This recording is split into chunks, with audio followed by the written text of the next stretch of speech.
देशमा केही थान संविधान पनि बनेकै हुन्। परिवार र वंशको वरिपरि मात्रै रहेको व्यवस्थालाई जनताले मिल्काएकै हुन्। प्रगतिशील विचार र पाइला अगाडि बढाउन इतिहासको पाङ्ग्रा पनि अगाडि बढेकै हो। राणादेखि पञ्चायतसम्म र बहुदलदेखि राजतन्त्रसम्म सबै व्यवस्थाको प्रयोग र अभ्यास पनि नभएको होइन। यतिले पनि नपुगेर जनता एक कदम अघि बढ्दै फेरि एकपटक जुरुक्क उठे र 250 वर्ष सामन्तवादको प्रतिनिधित्व गर्ने राज संस्था र राजालाई नागार्जुन पुर्याइदिए। अनि त्यही दरबार जसलाई सिधा हेर्न पनि सकिँदैन थियो, त्यही गणतन्त्रको स्मारक ठडाइयो। अब कोही राजा हुने र कोही प्रजा हुने अवस्था हुने छैन। सर्वभौम अधिकार सम्पन्न नागरिकले सबैलाई प्रश्न गर्नेछ निर्धक्कसँग। नमस्कार, यो हो न्युज या टुडे। म शान्ति गिरी।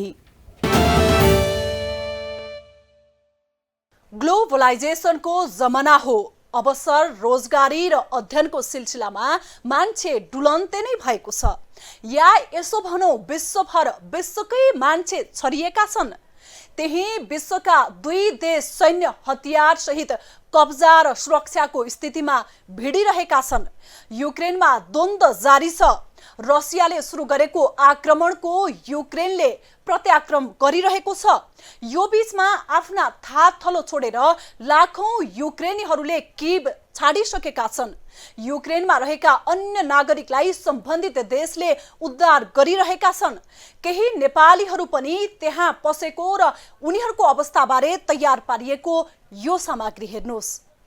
सन् 1991 मा सोभियत संघ टुक्रिएपछि स्वतन्त्र भएको युक्रेनमा सन् 2013 मा जनविद्रोह भएको थियो। त्यसपछि रसियन प्रभुत्व रहेको दोनेत्स्क र लुहान्स्क क्षेत्रमा छिटफुट भिडन्त भइरहने क्रममा विगत 8 वर्षमा 14,000 जनाको मृत्यु भइसकेको छ। दोनेत्स्क र लुहान्स्कमा झण्डै 85% जनता रसियाली मूलका छन्। उनीहरू रसियाप्रति नरम छन् र विगतदेखि नै युक्रेनबाट अलग्गिनुपर्ने धारणा राख्दछन्। रुसी राष्ट्रपति भ्लादिमिर पुटिनले युक्रेनलाई नाटोको सदस्यता दिन नहुने धारणालाई पश्चिमा राष्ट्रले अस्वीकार गरिदिएपछि रसियाले युक्रेनलाई दबावमा राख्न थालेको हो। स्थिति बिग्रदै गएर युद्धको अवस्थासम्म आइपुगेको छ। धेरै नेपाली युक्रेनका सहरमा विभिन्न काममा संलग्न छन्। 10 वर्ष अघिसम्म युक्रेनमा नेपाली विद्यार्थीहरू चिकित्सा र इन्जिनियरिङ अध्ययनका लागि जाने गरे पनि पछिल्ला दिनमा सो क्रम घटेको थियो। तर अहिले भने म्यान पावरहरूले विद्यार्थीको आवरणमा कामदार युक्रेनमा पठाउने गरेका छन्। मानव तस्करले युरोपेली मुलुकहरू रोमानिया, हंगेरी, स्लोभाकिया, पोल्यान्ड हुँदै युरोपमा जान युक्रेनलाई उपयोग गर्ने गरेका छन्। विभिन्न देशबाट युक्रेन जानेहरू पाए युरोप छिर्ने, नपाए केही वर्ष त्यही बसेर फर्किन्छन्। वैदेशिक रोजगार विभागको 2077-78 को तथ्याङ्कमा व्यक्तिगत रूपमा श्रम स्वीकृति लिएर गत वर्ष 47 पुरुष र 6 जना महिला युक्रेन गएको देखिन्छ। युरोप छिर्ने मार्गका रूपमा युक्रेनलाई उपयोग गर्ने क्रममा कतिपय नेपाली मानव तस्कर तथा म्यान पावरको जालमा त्यहाँ पुगेका हुन्। कतिपय विद्यार्थी भिजामा त्यहाँ जाने र पटक पटक म्याद थप्दै बसेर युरोप छिर्ने गरेका छन्। नेपालीहरू युक्रेनको ओडेसा, कीव, खार्कोभ, लुज, बेलिर्चेकोभ लगायत सहरमा छन्। युक्रेनको राजधानी कीव बाहेकका सहर खर्किभ, मोडोल्भा, ओडेसामा नेपाली विद्यार्थी रहेका छन्। युक्रेनमा नेपाल बाहेक दक्षिण एसियाली मुलुक भारत, बङ्गलादेश लगायत देशका विद्यार्थी पनि विभिन्न विषयमा अध्ययनरत छन्। त्यहाँको विमानस्थल बन्द भइसकेको हुँदा आफूले चाहेर मात्र बाहिर निस्कन सक्ने सम्भावना छैन। नेपालले युक्रेनसँगको कूटनीतिक मामिलालाई रुसको राजधानी मस्कोमा भएको नेपाली दूतावासबाट हेर्दै आए पनि सन् 2014 देखि रुस युक्रेन द्वन्द्व चर्कन थालेपछि युक्रेनको सहप्रमाणीकरणको जिम्मा जर्मनीको बर्लिन स्थित नेपाली दूतावासलाई दिएको थियो। युक्रेनमा कति नेपाली छन् भन्ने पुष्टि भएको छैन। रोजगारी तथा विभिन्न प्रयोजनको लागि त्यहाँ 800 सम्म नेपाली रहेको अनुमान छ। केही नेपाली स्लोभाकिया र हंगेरीको सीमा क्षेत्रमा रहेको सहर उजरोडतिर सुरक्षित हुने आशमा त्यहाँ लागेको समाचार पनि आइरहेको छ। रुस युक्रेन बीच जारी युद्धका कारण दुवै देशमा रहेका अधिकांश नेपालीले देश छाडेका छन्। युक्रेनमा रहेका करिब 600 जना नेपाली मध्ये 580 जना नेपालीले युक्रेन छाडेको अनुमान छ भने करिब 100 भन्दा बढी स्थायी बसोबास भएका नेपालीले भने अझै युक्रेन छाडेका छैनन्। युक्रेनले आफ्ना नागरिकलाई देश छोड्न नदिएका कारण उनीहरूले युक्रेन छाड्न नसकेका हुन्। युक्रेनमा रहेका ती नेपाली गैर आवासीय नेपाली संघ NRNA को सम्पर्कमा आए पनि उनीहरूलाई उद्धार गर्नको लागि समस्या भइरहेको छ। जारी द्वन्द्वका कारण युक्रेनमा रहेका अधिकांश नेपालीले उद्धारका लागि सरकारलाई आह्वान गरेका थिए। युक्रेनमा नेपालको दूतावास नरहेकाले त्यहाँ रहेका नेपालीलाई सीमाका देशमा रहेको राजदूतावासमा सम्पर्क गर्न आग्रह गरिएको थियो। फलस्वरूप उनीहरू नजिकका देशमा रहेका नेपाली दूतावास र गैर आवासीय नेपाली संघ NRNA का प्रतिनिधिसँग सम्पर्क गरी युक्रेनको सीमा पार गरी अन्य देश छिरे। तर हाल रुस युक्रेन द्वन्द्व पीडित नेपाली दूतावासको सम्पर्कमा आउन छाडेका छन्। केही बिचौलियाले युरोपका विभिन्न देशमा रहेका नेपालीलाई रसिया, बेलारुस, युक्रेन हुँदै पश्चिमी युरोप भित्राउन सक्रिय हुन सक्ने भएकाले सचेत रहन आग्रह गरिएको जर्मनका लागि नेपाली राजदूतावासले जनाएको छ। युक्रेन छाडेका धेरै नेपालीहरूलाई नेपाल फर्काउन कोसिस गरिएको भए पनि अन्य देश छिरेपछि सम्पर्कमा आउन नचाहेको राजदूतावासले जनाएको छ। युक्रेनमा रहेका 80% नेपालीहरूले युक्रेनलाई ट्रान्जिट पोइन्टका रूपमा रोजेको देखिएको छ। उनीहरूलाई बाहिर निस्किनका लागि यो उपयुक्त समय हो। धेरै नेपाली युक्रेनमा गएर 6 महिनापछि पश्चिमी युरोपमा छिर्ने सोच बनाएर गएका हुन्छन्। उनीहरूका लागि यो समय अझ उपयुक्त बनेको कारण पनि अहिले धेरै नेपालीहरू युक्रेन छाडेर अन्य देश गएपछि सम्पर्कमा आएका छैनन्। पछिल्लो 2 दिनको तथ्याङ्क अनुसार युद्धमा विस्थापित भएका नेपाली मध्ये 4 जना भारतीय सरकारको सहयोगमा उद्धार मार्फत नेपाल आएका छन्।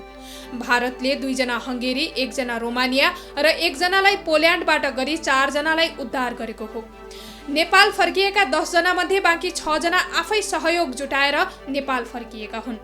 युद्ध सुरु भएपछि युक्रेनमा रहेका नेपाली आफ्नो ज्यान बचाउन Poland, Slovakia, France, Hungary, Spain, Germany, Romania र मोल्दोवा लगायतको देशमा पुगेका छन्। रुसबाट हिँडेका 11 जना नेपाली लिथुआनिया र बेलारुसको जंगलमा अलपत्र परेका छन्। उनीहरूले उद्धारको लागि पहल गरिदिन NRNA स्लोभाकियासँग आग्रह गरेका थिए। उनीहरू रुसबाट युरोपका अन्य मुलुक जान हिँडेको आशंका गरिएको छ। सम्पर्ककर्ता मध्येका 1 जनाले व्हाट्सएप मार्फत आफ्नो उद्धारको लागि अनुरोध गरेका थिए। तर त्यसपछि भने उनीहरू सम्पर्कमा नरहेको NRNA ले जनाएको छ। तर यस विषयमा आफूले जानकारी पाए लगत्तै मानवीय संवेदनशीलताका कारणले उनीहरूलाई उद्धार गर्ने प्रयास गरिए पनि उनीहरूसँग सम्पर्क नभएको बताइएको छ। उनीहरू बिचौलिया मार्फत नै अन्य मुलुक छिर्न खोज्दा समस्यामा परेको हुन सक्ने आशंका छ। युक्रेन र रसिया बीचको युद्धले अन्य साना देशहरूलाई पनि असर गरिरहेको छ। युद्धका कारण विश्व अर्थतन्त्रमा नै नकारात्मक प्रभाव पारेको छ। युद्ध अन्त्यका निम्ति विश्व समुदायबाट भइरहेका प्रयास सफल हुन सकेका छैनन्। यस युद्धका तत्कालीन ठूला असर नदेखिए पनि यसको दीर्घकालीन भने गम्भीर खालका असर देखिनेछन्। युद्ध आफैमा भयानक र विस्मयकारी नै हुन्छ। यसमा पनि त्यसको अनुगमन र रिपोर्टिङ आफैमा चुनौतीपूर्ण नै भयो।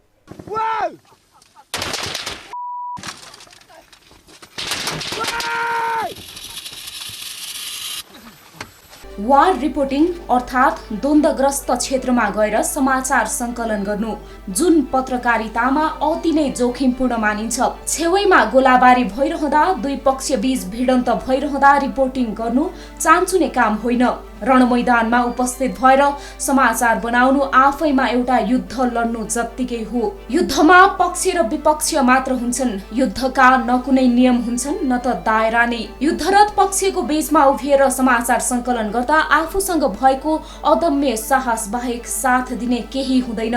हुन त पत्रकारहरूलाई सोझै आक्रमण त हुँदैन, तर युद्ध भइरहँदा त्यहाँ भएका जो कोहीको पनि ज्यान जान सक्छ। एकातिर आँखै अगाडि ध्वस्त भएका रहेका संरचना, युद्धको रापमा पिल्सिरहेको बस्ती, मृत्युवरण गरिरहेकाहरूको सबको खात, गोलीका छर्राले घाइते शरीर, आफ्नो प्रिय वस्तु बोकेर ज्यान जोगाउन हिँडिरहेका विस्थापितहरू अनि अर्कातिर आफ्नै ज्यान जाने डर अनि यी सबैका बीच समाचार संकलन गर्नुपर्ने जिम्मेवारी। पत्रकारहरूको आफ्नो सुरक्षा कवच भन्नु नै आफ्नो पहिचान हो। युद्धको दारुण दृश्य हेर्दै समाचार संकलनमा जुट्न साँच्चै नै अदम्य साहसको जरुरी छ।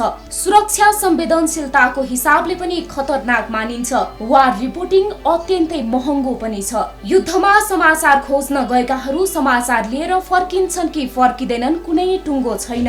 केही दिन अघि मात्र युक्रेनको किएभमा रुसी सेनाको आक्रमणबाट अमेरिकी पत्रकार मारिए, उनका सहकर्मी घाइते भए। यस्तै प्रथम र द्वितीय विश्वयुद्धमा पनि हजारौं पत्रकारको ज्यान गयो। हाल जारी युद्धमा रुस नै कारण भएको निष्कर्ष विश्वव्यापी रूपमा आइरहेको छ। रुस यो आवाजलाई दबाउन चाहन्छ। रुस युद्धसँग सम्बन्धित सामग्री कहीँ कतैबाट प्रसारण नहोस् भन्ने चाहन्छ।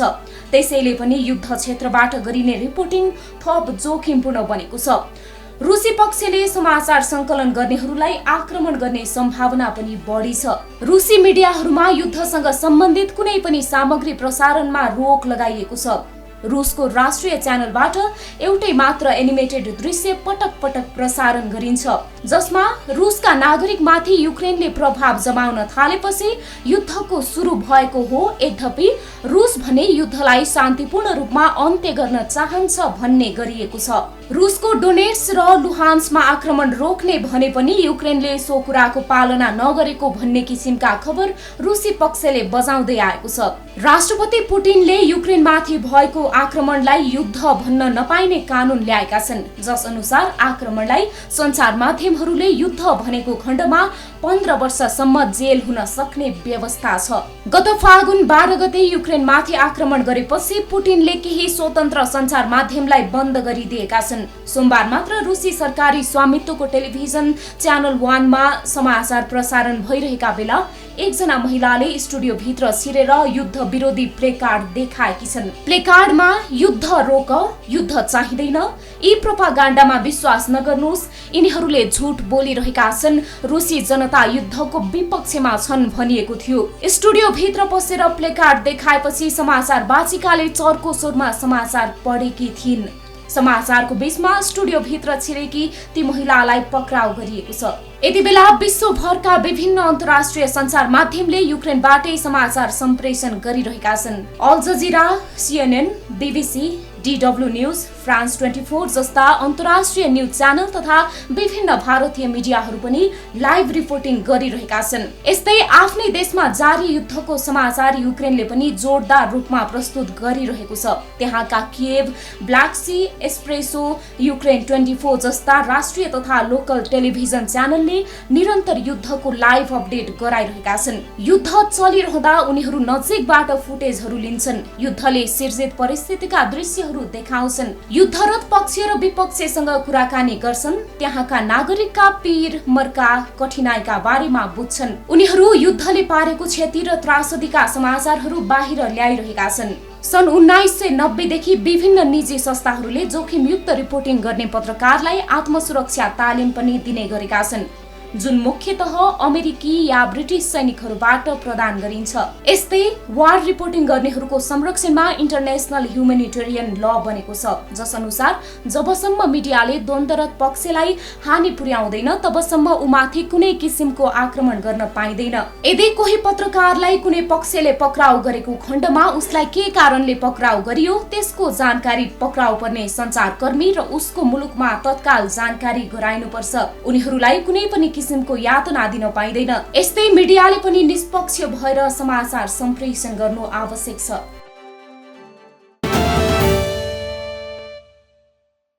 युक्रेन युद्धका केही प्रसङ्गपछि आन्तरिक राजनीतिकै कुरा, चुनाव लागेको छ, नेताहरूको दल बदल पनि रमाइलै छ। हिजोसम्मको एउटा पार्टीमा रहेको मान्छे आज अर्कै पार्टीमा पुगिसकेको छ।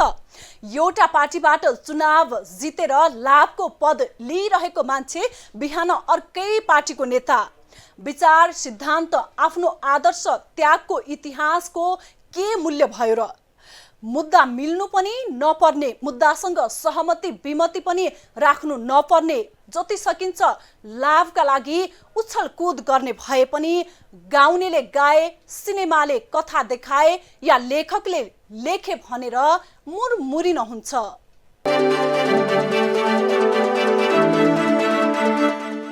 पूर्व सचिव भीम उपाध्यायको यस स्ट्याटस सामाजिक सञ्जालमा छ्यापछ्याप्ती भेटिन्छ। यदि तपाईँ सामाजिक सञ्जाल प्रयोगकर्ता हुनुहुन्छ भने तपाईले पनि पक्कै यो हरफ सामाजिक सञ्जालमा भेट्नु भयो नै होला। कतिले भीम उपाध्यायबाट साभार भन्दै लेखेका छन् त कतिपयले आफ्नै ओरिजिनल हरफ सारी आफ्नो फेसबुक वाल तथा ट्विटरमा उक्त स्ट्याटस राखिरहेका छन्। राम्ररी हेरौँ है त उनको स्ट्याटसमा लेखिएका हरफ। काँतर राजनीति र प्रहरी, बालेनको गीतले काङ्ग्रेस तर्सने, पशुपतिको गीतले एमाले तर्सने, प्रकाशको गीतले माओवादी तर्सने। उनको व्यङ्ग्यात्मक तरिकाले ठट्टै ठट्टाको पारामा सामाजिक सञ्जालमा उक्त पोस्ट गरे पनि यस हरफको पछाडि भएको सत्यलाई भने हामी नकार्न सक्दैनौँ। सर्जक तथा गायक प्रकाश सपुतको पीर बोलको गीत टक अफ द टाउन बनेसँगै हरेक विषयमा बेवाक बोल्ने पूर्व सचिव उपाध्यायले मुख खोलेका हुन्। गीतको विषयमा राजनैतिक दलहरू बाज्न थालेपछि उनले सामाजिक सञ्जालमा आफ्नो भनाइ राखेका हुन्। सामाजिक सञ्जाल र चोक चोकका चिया पसलमा हिजो आज यही बहस छ। पीरको अगाडि नाबालिग बलात्कार प्रकरण ओझेलमा परेको छ। अहिले पीर गीत चर्चामा आएसँगै समाज पक्ष र विपक्षमा विभाजित बनेको छ। गीतको कथामा दलहरू बाज्न थालेका छन्। सामाजिक सञ्जाल हेर्नुभयो भने प्रकाश सपुतको पीर बोलको गीतले माओवादीमा ल्याएको तरङ्ग अझै मत्थर हुन सकेको छैन। माओवादी केन्द्रका केही नेता तथा कार्यकर्ताले गीत हटाउन नै धम्की दिँदै आएका छन्। गीतको पक्षमा सामाजिक सञ्जालमा बोल्नेलाई पनि माओवादीका केही कार्यकर्ताहरूले स्ट्याटस हटाउन र गीतको समर्थन किन गरेको भन्दै धम्काउने काम समेत गरेको कुरा बाहिर नआएका पनि होइनन्। गीतको समर्थन गर्दै प्रकाश सपुतको सृजनालाई उच्च सम्मान गर्ने सपुतका समर्थकमाथि पनि माओवादी कार्यकर्ता चिडिए। गीत सार्वजनिक भएको 24 घण्टासम्म गीतको पक्ष विपक्षमा बोल्ने बीच बाजाबाजको स्थिति बन्यो। चौतर्फी दबावपछि माओवादी अध्यक्ष पनि गीतको विषयमा मुख खोल्न बाध्य भए। अब त्यसको त्यति धेरै विरोध गर्नुपर्ने जस्तो मलाई लाग्दैन। मानिसहरूले आफ्नो चाहिँ अनुभव, आफ्नो अनुभूति अनुसार गीत कविता बनाउँछन्, नाटक बनाउँछन्, डिबेट त हुन सक्छ। तर अब माओवादी आन्दोलनको चाहिँ एउटा पाटोको बारेमा कसैले चर्चा गर्यो भने धेरै हामी आवेगमा आउनुपर्ने म ठान्दिनँ। गीत विवादमा तानिएपछि स्वयं सर्जक सपुतको पनि स्पष्टीकरण बाहिरियो। गीतको विषयमा यस्तै सवाल जवाब चलिरहेको छ। आज अवस्था केही सामान्य बनेको छ, तर गीतमा उठाइएका मुद्दा र विचारको बारेमा भने बहस जारी छ। मूलतः गीत मनोरञ्जनको माध्यम हो, तर यदि गीतले खास मुद्दा र विचारलाई पनि बोकेको छ भने त्यसले समाजमा नयाँ बहसको सृजना गरिदिन सक्छ। गीतमा वैचारिक मुद्दाको उठान गरेर समाजमा बहसको तुफान सृजना गरिदिने खुबी प्रकाशमा देखिन्छ। यसअघि उनले सृजना गरेका गीतमा पनि समाजमा बहस सृजना गरेका थिए। कथा गीतलाई अँगाल्ने सपुतका यसअघिका गीतले पनि समाजको वास्तविक चित्रण गरेको भन्दै आम दर्शकमाझ निकै लोकप्रिय पनि छन्। उनले निकालेका गीत सबै प्राय दर्शकले औधी रुचाउने गरेका छन्। वास्तवमा यो गीत चर्चामा कसरी आयो? गीत चर्चामा आउनुमा स्वर, शब्द, सङ्गीत भन्दा पनि भिडियोलाई लिइएको छ। गीतका शब्द सुन्दा राजनैतिक आशय झल्किँदैन, तर गीतमा देखाइएका केही दृश्यले भने बेग्लै कथा बोकेको देखिन्छ। तर दृश्यसँग गीतका बोलहरू सुन्ने हो भने त्यसको राजनैतिक अर्थ समेत लगाउन सकिन्छ। माओवादीका नेताहरूले गीतमाथि नै आपत्ति मान्नुको कारण उनीहरूले त्यसमा देखेको राजनैतिक अर्थ पनि हो। गीती कथा शैलीमा प्रस्तुत गरिएको उक्त गीतमा माओवादी द्वन्द्वमा सहभागी माओवादी लडाकुहरूको हालको अवस्था कस्तो छ भनेर अँध्यारो पाटोलाई देखाउन खोजिएको छ। माओवादी सशस्त्र युद्धपछि टाठाबाठा सत्तामा पुगेको तथा सोझा साझाले भने शास्ति भोग्नु परेको सन्देश भिडियोले दिन खोजेको देखिन्छ। गीतमा लामो समयसम्म माओवादी द्वन्द्वमा समय व्यतीत गरेको एक जोडी जीवनयापनका लागि केही उपाय नलागेपछि विदेशिनुपर्ने बाध्यता र विदेशमै बन्धक पर्नु परेको स्थितिलाई उजागर गर्न खोजेको छ। यस्तै कथाले माओवादी लडाकु महिला जीवनयापनकै लागि देह व्यापारमा लाग्नु परेको बाध्यतालाई पनि चित्रण गरेको छ। माओवादी वृत्तमा मुख्य आपत्ति लडाकु देह व्यापारमा लागेको देखाइएको प्रति छ। आफ्नो लामो समय माओवादी जनयुद्धमा व्यतीत गरेका माओवादी लडाकु माओवादीमा नअटेपछि हाल चालक पेसा बुचर सप खोलेर बस्नु परेको नियतिलाई पनि भिडियोले दर्शाएको छ।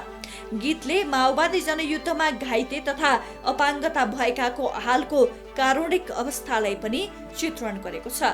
तर यो गीतमा जे देखाउन खोजिएको छ, यो गीतले देखाउन खोजेको भाव र कथा एउटा पार्टी विशेषको कथा मात्र होइन। माओवादीको वास्तविकता गीतले बोल्यो भन्दै यसमा अन्य दलले खिसिटिउरी गर्नुपर्ने पनि छैन। गीतमा एउटा माओवादीको परिचय दर्शाइए पनि यो समग्र समाजको अवस्था हो, समाजको यथार्थ चित्रण हो।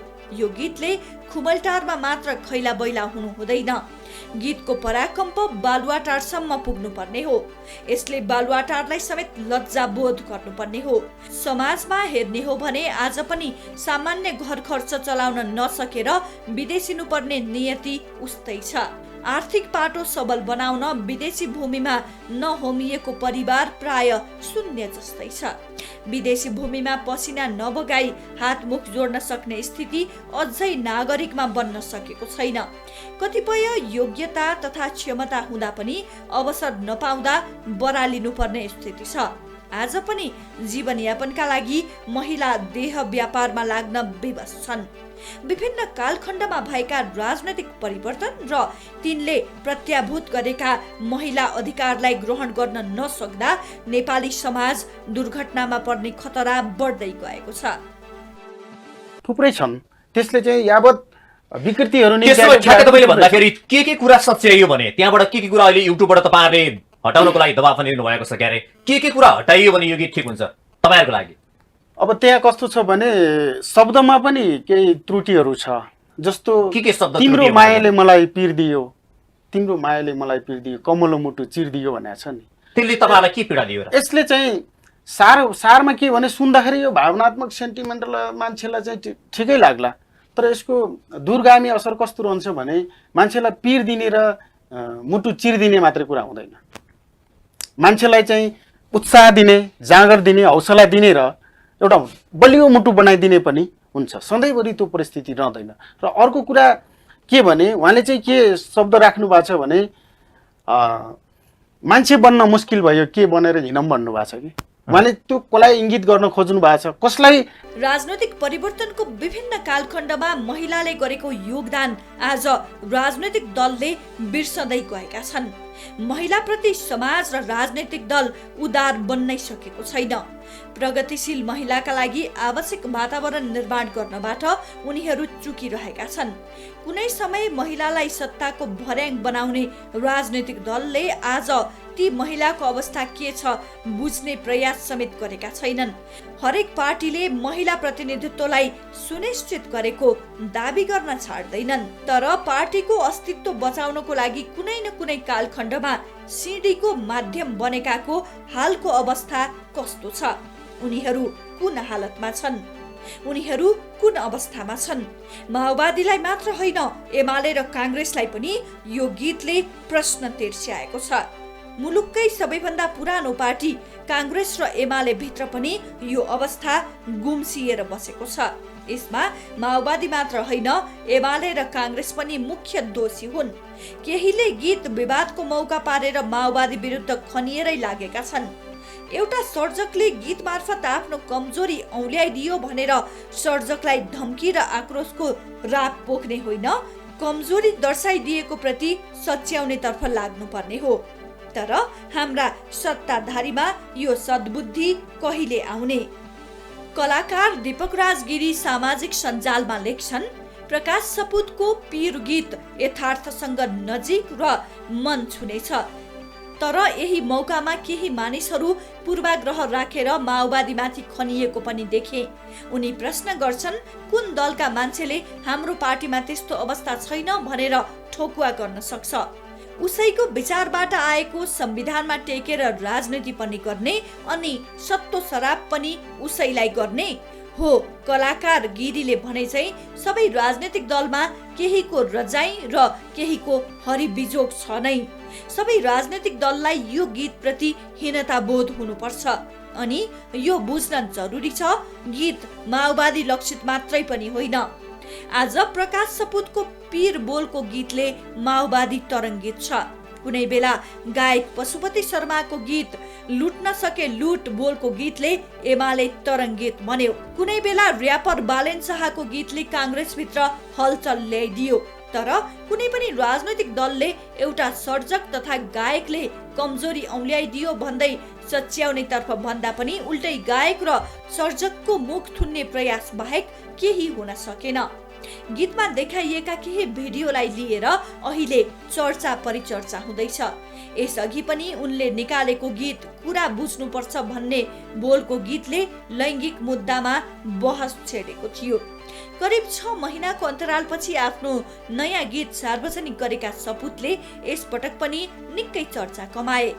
उनको गीतले भुइँ मान्छेदेखि सत्तामा रहेका माथि नै हलचल सृजना गर्यो। उनको गीतले समाजमा बहसको सृजना गर्यो। गीतमा माओवादीलाई अपमानजनक तरिकाले प्रस्तुत गराइयो भन्दै माओवादी उनको गीतप्रति रुष्ट छ। माओवादी केन्द्रका केही नेता गीतको विपक्षमा सामाजिक सञ्जालमा वार चलाइरहेका छन्। यसरी अन्तर्विरोधलाई हल गर्नुको साटो उनीहरू सर्जक तथा गायकमाथि नै खनिने गरेका छन्। राजनैतिक दलले नै गीतमा प्रयोग हुने कथा र काल्पनिक पात्रलाई पनि यथार्थताको रूपमा लिँदा बेला बेला केही गीतले समाजमा बहसको सृजना गरिदिन्छन्।